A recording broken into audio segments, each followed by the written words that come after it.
So this past weekend, we got a new song. We actually got two new songs from Brandon Lake, who's a well-known Christian artist, worship artist, and Nick Jonas. One of them was a remix from Nick's latest album, and then the other one was actually an original song with Brandon Lake, and both of them were deeply, deeply Christian in terms of their content, what they're talking about, the faith, all that stuff. And it gave me kind of an interesting perspective because Nick Jonas has, obviously, if you don't know, the Jonas Brothers, they all are pastors' kids. And so they grew up in the church and that kind of stuff and have kind of had a long faith journey in this thing. And I just thought it was really interesting that Nick Jonas would drop not only a remix to his own song with Brandon Lake, but actually do an original as well. And the content of the songs, both of them, like I said, deeply, deeply navigating their faith. It's not like they just made a song that was like, a feel good kind of surface level type thing. Like this is the real deal. And I wanted to bring up this clip from Nick Jonas. This is from, oh man, I don't remember. It's from a little bit back, and it's about his relationship with the Lord. And I wanted to let you guys see this because I think it's important, and then I want to talk about it a little bit and just kind of reflect on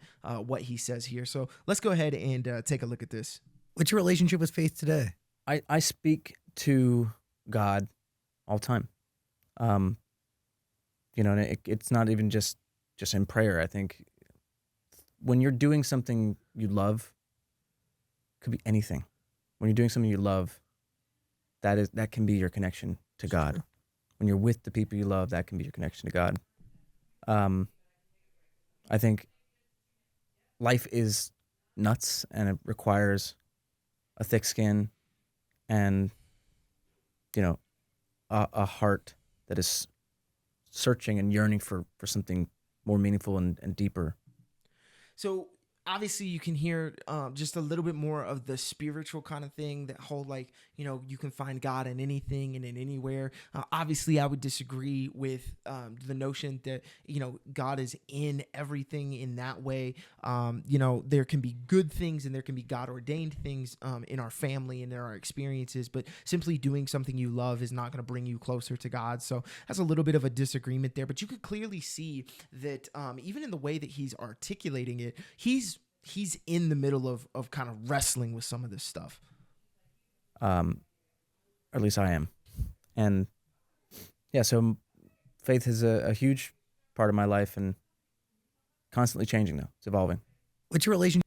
Now he talks about how his relationship is evolving. He's actually married to, I believe, a Hindu woman. And so he's talked a little bit about how spirituality has played a part and how he's learned all these practices and different things. I'm actually somebody who doesn't necessarily disagree with the fact that there are attributes or there are disciplines that you can look at and admire in other faiths backgrounds. But as far as I want to pray like this, or I want to live like this, I don't think that's where it's at for me.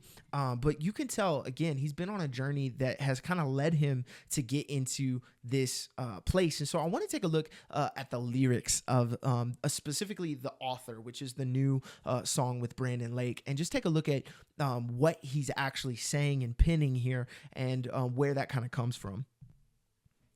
So I want to go ahead and take a look at these lyrics here. So the verse that Nick Jonas has on the song says, "Like every good story, you learn from the loss, and I lost the plot every time I played God. I live in a moment that you already wrote," the you is capitalized. "It's proof that I'm someone that you love." And then the chorus is this, and it's repeated by both Brandon Lake and Nick Jonas. But who am I? Who am I? Am I just a poor preacher's prodigal son? I'm a troubled child, running wild, chasing the glory instead of the one. Again, one is capitalized.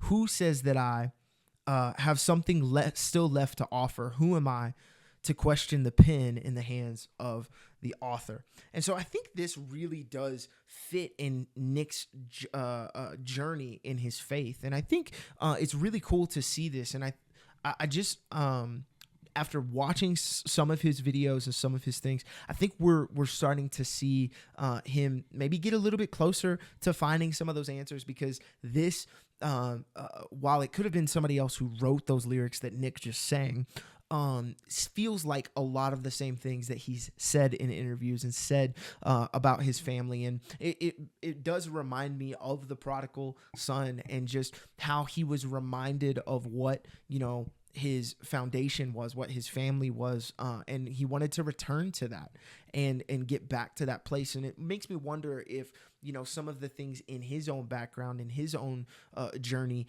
are calling him back to a place to maybe get back to his roots, to be able to understand that there's always time and always room to come back. And it could be that he's just, collaborating with Brandon Lake because Brandon Lake did a song with Jelly Roll. I was talking to a friend of mine at church on Sunday. I said, hey, did you see Nick Jonas did a song with Brandon Lake? Like, Brandon Lake is collecting secular artist infinity stones right now. Like, he's trying to collaborate with everybody. It's crazy.